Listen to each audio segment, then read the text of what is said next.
Sanghar report bureau chief Ghulam Qadir कैरी वॾी मिक़दार में church जी smuggling के नाकाम बणायो वियो। दरिया खान रिंद पुलिस जी स्नैप चेकिंग दौरान कामयाब कार्रवाई 9000 ग्राम चर्च बरामद, एक जवाबदार गिरफ्तार ऐं स्मगलिंग में इस्तेमाल थींदड़ किरोला कार भी कब्जे पुलिस में वरती वई। सांगड़ तफ़सील मूजिब एसएसपी सांगड़ कैप्टन सदाम हुसैन जे हुकुम ते ॾोहारियुनि ख़िलाफ़ घेरो तंग कियो पियो वञे। उन सिलसिले में दरिया Khan Rind police snap checking दौरान वॾी मिक़दार में चर्च जी स्मगलिंग के नाकाम बणाईंदे 9 किलो चर्च हथ करे जवाबदार लोंग खान बरोई के गिरफ्तार करे स्मगलिंग में इस्तेमाल थींदड़ किरोला कार पिण कब्जे पुलिस में वठी छॾी आहे। मंशात एकड़ त दरिया खान रिंद थाणे ते केस दाख़िल करे वधीक जांच पिण शुरू कई वई आहे।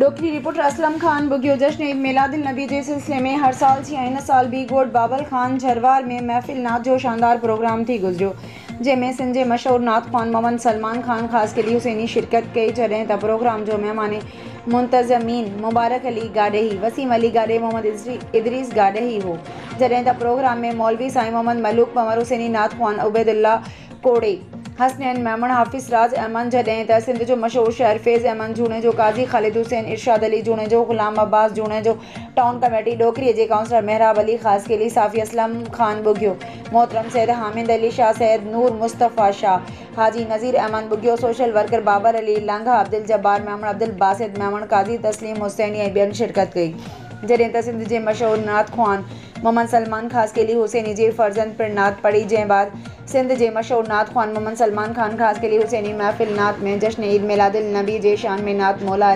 सलाम दस्तगीर बादशाह जे पीर अब्दुल कादिर जीलानी रह मुर्शिद कंबर वारे जी शान में नातू मुनक़बद पढ़ी, महफ़िल के चार चंड लॻाए छॾियाई, हर तरफ़ मरहबा मरहबा या मुस्तफ़ा मरहबा जा नारा लॻी विया।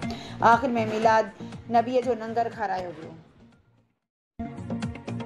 सांगड़ रिपोर्ट गुलाम कादिर कैरी सांगड़ टंडो आदम में मोहम्मद अफजल लुंड जे अंधे क़त्ल जो मामलो हल थी वियो।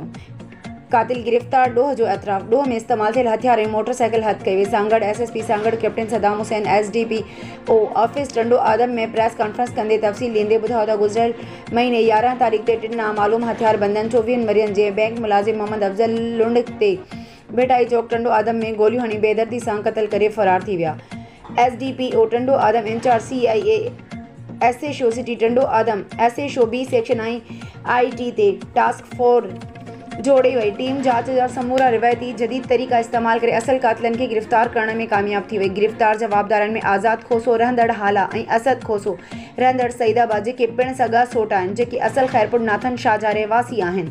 हिननि जांच दौरान ॿुधायो त असां सां गॾु टियों साथी अब्दुल जब्बार खोसो आहे। हिननि वधीक चयो त हिननि क़त्ल पैसनि लाइ कयो आहे। अरबाब खोसे मार लाइ असांखे 50,000 ॾिना। जवाबदारनि क़त्ल जो एतराफ़ कयो आहे। जवाबदारनि वटां ॾोह में इस्तेमाल थियल पिस्तौल ऐं मोटरसाइकिल बि हथ कई वई आहे।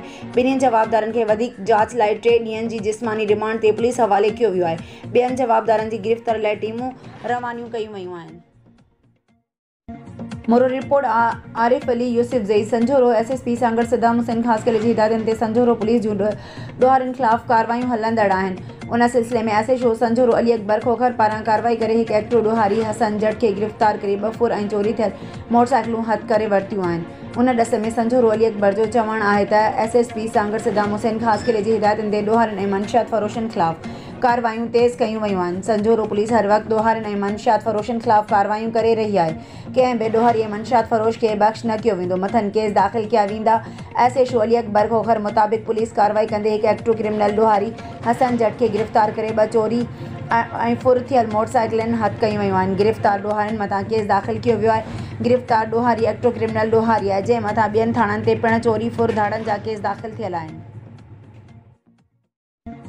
Sanghar report bureau chief Ghulam Qadir कैरी सांगड़ सीआईए सांगड़ पुलिस जो शराब जे भट्ठे ते कामयाब कार्रवाई। खिपरे में भट्ठे ते छापो 210 लीटर तयार शराब ऐं 900 लीटर अण तयार थियल शराब हथ कयो वियो। एसएसपी सांगड़ कैप्टन सदाम हुसैन जी हिदायतनि ते मंशियात फ़रोशनि ख़िलाफ़ मुसलसल कामयाब कार्रवायूं जारी।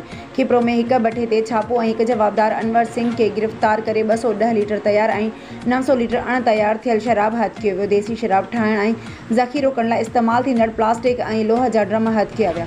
देसी शराब भरण में इस्तेमाल थींदड़ मिटीअ जूं नादियूं ऐं ॿियो सामान मौक़े ते ई ज़ाया कयो वियो ऐं भट्ठे खे बि ड्राए पट कयो वियो।